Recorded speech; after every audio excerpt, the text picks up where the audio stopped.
Video open pores ഒരു ബുദ്ധിമുട്ടായി തോന്നുന്നവർക്ക് അതൊന്ന് റെഡ്യൂസ് ചെയ്യാൻ വേണ്ടിയിട്ട് ശ്രദ്ധിക്കേണ്ട കാര്യങ്ങളും സ്കിൻ കെയർ റുട്ടീൻ എങ്ങനെയാണ് ചെയ്യേണ്ടതെന്നുമാണ് പറയുന്നത്. അപ്പോൾ വീഡിയോ എല്ലാവരും മുഴുവനായിട്ട് കാണാൻ ശ്രമിക്കുക. അതേപോലെ ഞാൻ പറയുന്ന ഏതെങ്കിലും ഒരു കാര്യം നിങ്ങൾക്ക് ഹെൽപ്ഫുൾ ആവുകയാണെന്നുണ്ടെങ്കിൽ ചാനലൊന്ന് സബ്സ്ക്രൈബ് ചെയ്ത് സപ്പോർട്ട് ചെയ്യുക. ആദ്യം തന്നെ എന്തുകൊണ്ടാണ് ഇങ്ങനെ ലാർജ് പോഴ്സ് ഉണ്ടാകുന്നത് എന്നുള്ളതാണ് പറയുന്നത്. ഒന്നാമത് നമ്മുടെ സ്കിന്നിലെ ഓയിൽ പ്രൊഡക്ഷൻ അല്ലെങ്കിൽ സെബം പ്രൊഡക്ഷൻ കൂടിക്കഴിഞ്ഞാൽ ഓപ്പൺ പോഴ്സ് കൂടും. പിന്നെ പോഴ്സിന് ചുറ്റുമുള്ള സ്കിൻ ഇലാസ്റ്റിസിറ്റി അത് റെഡ്യൂസ് ആവുന്ന സമയത്തും പോഴ്സിൻ്റെ സൈസ് കൂടും. പിന്നെ തിക്ക് ഹെയർ ഫോളിക്കൽസ് ആണെന്നുണ്ടെങ്കിൽ പോർ സൈസ് വലുതായിരിക്കും. പിന്നെ ഓപ്പൺ പോഴ്സിൻ്റെ വേറൊരു റീസൺ ആണ് ജെനറ്റിക്സ് അല്ലെങ്കിൽ നമ്മുടെ പാരമ്പര്യമായിട്ട് ഉണ്ടാകുന്നത്. പിന്നെ പ്രായം കൂടുന്തോറും നമ്മുടെ ഈ കൊളാജൻ പ്രൊഡക്ഷനൊക്കെ റെഡ്യൂസ് ആവും നമ്മുടെ സ്കിന്നിൽ. ഇതും ഈ ഒരു ഓപ്പൺ പോഴ്സ് ഉണ്ടാവുന്നതിനൊരു റീസൺ ആണ്. ഇതുകൂടാതെ സൺ ഡാമേജ് അതേപോലെ ഓവർ സൺ എക്സ്പോഷർ ഒക്കെ വരുന്ന സമയത്ത് ഈ ഓപ്പൺ പോഴ്സ് കൂടാനുള്ള ചാൻസസ് ഉണ്ട്. ഇനി ഓപ്പൺ പോഴ്സ് ഉള്ളവർ അവരുടെ സ്കിൻ കെയർ റുട്ടീനിൽ ചെയ്യേണ്ടതായിട്ടുള്ള അല്ലെങ്കിൽ ശ്രദ്ധിക്കേണ്ടതായിട്ടുള്ള കാര്യങ്ങളാണ് പറയുന്നത്. ആദ്യത്തെ സ്റ്റെപ്പ് ക്ലെൻസിങ് ആണ്.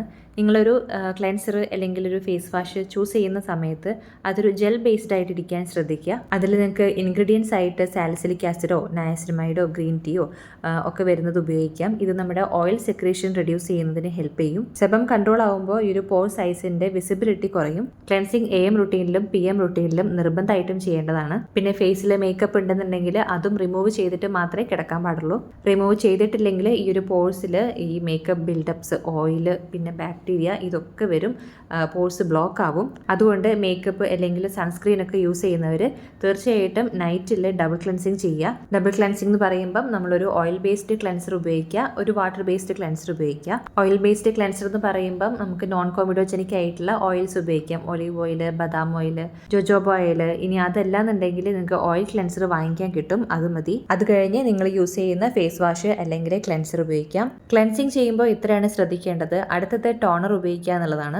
ടോണർ ഉപയോഗിക്കുന്നത് എന്തിനാന്ന് വെച്ചാൽ നമ്മൾ മോയ്സ്ചറൈസർ അപ്ലൈ ചെയ്യുന്നതിന് മുൻപേ നമ്മുടെ പോഴ്സൊക്കെ ഒന്ന് ക്ലീൻ ചെയ്യാനും പോഴ്സൊക്കെ ഒന്ന് ക്ലോസ് ചെയ്യാനൊക്കെ ഈ ഒരു ടോണർ ഹെൽപ്പ് ചെയ്യും. അതുകൂടാതെ ക്ലെൻസിങ് കഴിഞ്ഞ് നമ്മുടെ സ്കിന്നിൽ എന്തെങ്കിലും pH വേരിയേഷൻസ് ഉണ്ടെങ്കിൽ ആ ഒരു pH ഒക്കെ ഒന്ന് മെയിൻറ്റെയിൻ ചെയ്യാൻ വേണ്ടിയിട്ടും ഈ ഒരു ടോണർ ഹെൽപ്പ് ചെയ്യും. ഓപ്പൺ പോഴ്സിനെ ടാർഗറ്റ് ചെയ്തിട്ട് തന്നെ ഒരുപാട് ടോണേഴ്സ് അവൈലബിൾ ആണ്. നിങ്ങൾക്ക് വേണമെന്നുണ്ടെങ്കിൽ അത് നിങ്ങളുടെ സ്കിൻ കെയറിൽ ഉൾപ്പെടുത്താം. അടുത്ത സ്റ്റെപ്പ് സിറം യൂസ് ചെയ്യുക എന്നുള്ളതാണ്. സിറം ചൂസ് ചെയ്യുന്ന സമയത്ത് നിങ്ങൾക്ക് നയാസിനമൈഡ്, സാലിസിലിക് ആസിഡ്, ഇനി 25 ഇയേഴ്സിന് എബവ് ആണെന്നുണ്ടെങ്കിൽ റെറ്റിനോൾ ഉപയോഗിക്കാവുന്നതാണ്.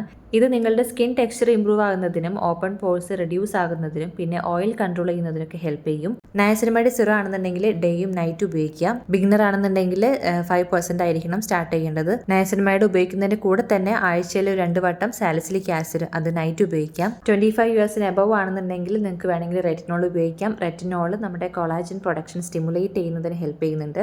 അത് ആഴ്ചയിൽ 1 വട്ടം നൈറ്റിൽ മാത്രം ഉപയോഗിക്കാം. പിന്നെ ശ്രദ്ധിക്കേണ്ടത് നിങ്ങൾ ഈ ആക്റ്റീവ്സ് പെയർ ചെയ്യാതിരിക്കുക കേട്ടോ. ഇപ്പോൾ റെറ്റിനോൾ ഉപയോഗിക്കുകയാണെന്നുണ്ടെങ്കിലും അല്ലെങ്കിൽ സാലിസിലിക് ആസിഡ് ഉപയോഗിക്കുകയാണെന്നുണ്ടെങ്കിലും ആ ഒരു ദിവസം നയാസിനമൈഡ് സ്കിപ്പ് ചെയ്യുക. സിറം ഉപയോഗിക്കുമ്പോൾ ഏറ്റവും സേഫ് ആയിട്ടുള്ളത് പെയർ ചെയ്യാതിരിക്കുക എന്നുള്ളതാണ്. എന്താണെന്ന് വെച്ചാൽ പെയർ ചെയ്യുമ്പോൾ നല്ല നല്ല ബെനിഫിറ്റ്സുകളൊക്കെ ഉണ്ടാവും. പക്ഷെ അത് എല്ലാവർക്കും സ്യൂട്ട് ആവണമെന്നില്ല. അതുകൊണ്ടാണ് ഇങ്ങനെ പറയുന്നത്. അടുത്ത സ്റ്റെപ്പ് ഒരു നല്ല മോയ്സ്ചറൈസർ ഉപയോഗിക്കുക എന്നുള്ളതാണ്. നിങ്ങൾ മോയ്സ്ചറൈസർ സെലക്ട് ചെയ്യുന്ന സമയത്ത് ഓയിൽ ഫ്രീ മോയ്സ്ചറൈസർ ഉപയോഗിക്കാൻ ശ്രമിക്കുക. ഓയിൽ ഫ്രീ ആവുന്ന സമയത്ത് നമുക്ക് സ്കിന്നിന് നല്ല ഹൈഡ്രേഷനും കിട്ടും, എന്നാൽ അധികം ഓയിൽസും അവിടെ വരുന്നില്ല. ഇത് നമ്മുടെ പോർ സൈസ് കൂടുന്നത് തടയും. സിറം യൂസ് ചെയ്യാൻ താല്പര്യമില്ലെങ്കിൽ ഈ ഒരു നയാസിനമൈഡ് വരുന്ന മോയ്സ്ചറൈസർ ഓയിൽ ഫ്രീ ആയിട്ടുള്ളത് ചൂസ് ചെയ്യാം. സിറം ഉപയോഗിക്കുന്നവരാണെന്നുണ്ടെങ്കിൽ പിന്നെയും നയാസിനമൈഡ് വരുന്ന മോയ്സ്ചറൈസറിന്റെ ആവശ്യമില്ല. നിങ്ങൾക്ക് ഒരു ഹൈഡ്രോണിക് ആസിഡ് വരുന്ന മോയ്സ്ചറൈസർ ഉപയോഗിക്കാം. അടുത്തായിട്ട് ചെയ്യേണ്ടത് സ്കിന്നിന് പ്രൊട്ടക്ഷൻ കൊടുക്കുക എന്നുള്ളതാണ്. സൺസ്ക്രീൻ റെഗുലർ ആയിട്ട് യൂസ് ചെയ്യുക. കൂടുതൽ സൺ എക്സ്പോഷർ വരുന്ന സമയത്ത് സ്കിൻ ഡ്രൈ ആകും, നമ്മുടെ പോഴ്സ് ഒക്കെ കുറച്ചും കൂടി വിസിബിൾ ആവും. SPF 30 അല്ലെങ്കിൽ അതിന് മുകളിലുള്ള ഒരു സൺസ്ക്രീൻ തീർച്ചയായിട്ടും ഉപയോഗിക്കുക.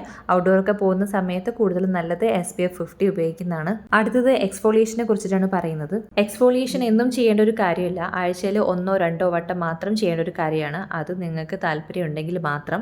എക്സ്ഫോളിയേഷൻ എന്ന് പറയുമ്പം ഞാനിവിടെ കെമിക്കൽ എക്സ്ഫോളിയേഷനെ കുറിച്ചിട്ടാണ് പറയുന്നത്. കെമിക്കൽ എക്സ്ഫോളിയേഷനെ കുറിച്ചിട്ട് മുൻപൊരു വീഡിയോ ചെയ്തിട്ടുണ്ട്. കാണാത്തവരുണ്ടെങ്കിൽ ഒന്ന് പോയിട്ട് കണ്ടു നോക്കുക. നിങ്ങളൊരു 25 ഇയേഴ്സിന് എബവ് ആയിട്ടുള്ള ഒരാളാണെന്നുണ്ടെങ്കിൽ നിങ്ങൾക്ക് വേണമെങ്കിൽ എക്സ്ഫോളിയേഷൻ ചെയ്യാവുന്നതാണ്. നിങ്ങളുടേത് ഒരു ഓയിലി സ്കിൻ ആണെന്നുണ്ടെങ്കിൽ എക്സ്ഫോളിയേഷൻ ചെയ്യുന്നത് നല്ലതാണ്.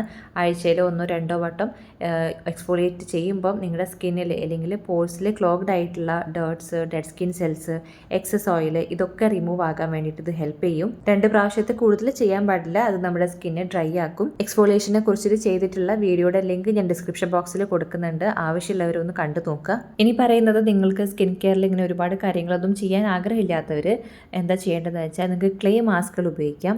ആഴ്ചയിൽ 1-2 വട്ടം ക്ലേ മാസ്കുകൾ ഉപയോഗിക്കുമ്പോൾ നിങ്ങളുടെ പോഴ്സിൽ വരുന്ന എക്സസ് ഓയിൽ അത് റിമൂവ് ആകും. ക്ലേ നമ്മുടെ സെബം അബ്സോർബ് ചെയ്യും. എക്സസ് ഓയിൽ റിമൂവ് ആകുമ്പോൾ പോഴ്സ് വലുതാകുന്നത് തടയും, പോഴ്സിന്റെ വിസിബിലിറ്റി കുറയും. ആഴ്ചയിൽ 2 പ്രാവശ്യത്തിൽ കൂടുതൽ ചെയ്യാൻ പാടില്ല, അത് നിങ്ങൾക്ക് സ്കിന്നിന് ഇറിറ്റേഷൻ ഉണ്ടാകും. അടുത്തതായിട്ട് നിങ്ങൾക്ക് ചെയ്യാൻ പറ്റുന്നത് അലോവേര ജെല്ല് അപ്ലൈ ചെയ്യാന്നുള്ളതാണ്. അലോവേര ജെല്ലിന് പോർ ടൈറ്റനിങ് പ്രോപ്പർട്ടീസ് വരുന്നുണ്ട്. കൂടാതെ സ്കിന്നിനെ ഇറിറ്റേറ്റ് ചെയ്യുന്ന ഹാർഷ് കെമിക്കൽസ് ഒന്നും വരുന്നില്ല.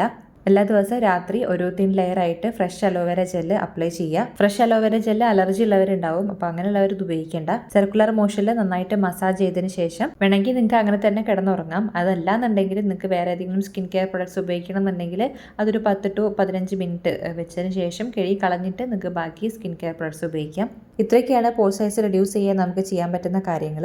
വീഡിയോയിൽ പറഞ്ഞിട്ടുള്ള എല്ലാ കാര്യങ്ങളും നിങ്ങൾ ചെയ്യണം എന്ന് പറയുന്നില്ല. നിങ്ങൾക്ക് എന്താണോ കംഫർട്ട്, ഏതാണോ ഉപയോഗിക്കാൻ വേണ്ടിയിട്ട് നിങ്ങൾക്ക് കംഫർട്ടായി തോന്നുന്നത് ആ ഒരു കാര്യം മാത്രം ഉപയോഗിക്കുക. സ്കിൻ കെയർ വളരെ സിമ്പിളായിട്ട് ചെയ്യാം. അപ്പോൾ ഇത്രയൊക്കെയാണ് ഈ ഒരു വീഡിയോയിൽ പറയാനുള്ളത്. അപ്പോൾ വീഡിയോ എല്ലാവർക്കും ഹെൽപ്ഫുൾ ആയെന്ന് വിചാരിക്കുന്നു. വീഡിയോ ഇഷ്ടമായെങ്കിൽ എല്ലാവരും ലൈക്ക് ചെയ്യുക, ഷെയർ ചെയ്യുക, സബ്സ്ക്രൈബ് ചെയ്യുക. വീഡിയോ മുഴുവനായിട്ട് കണ്ട എല്ലാവർക്കും താങ്ക് യു സോ മച്ച്.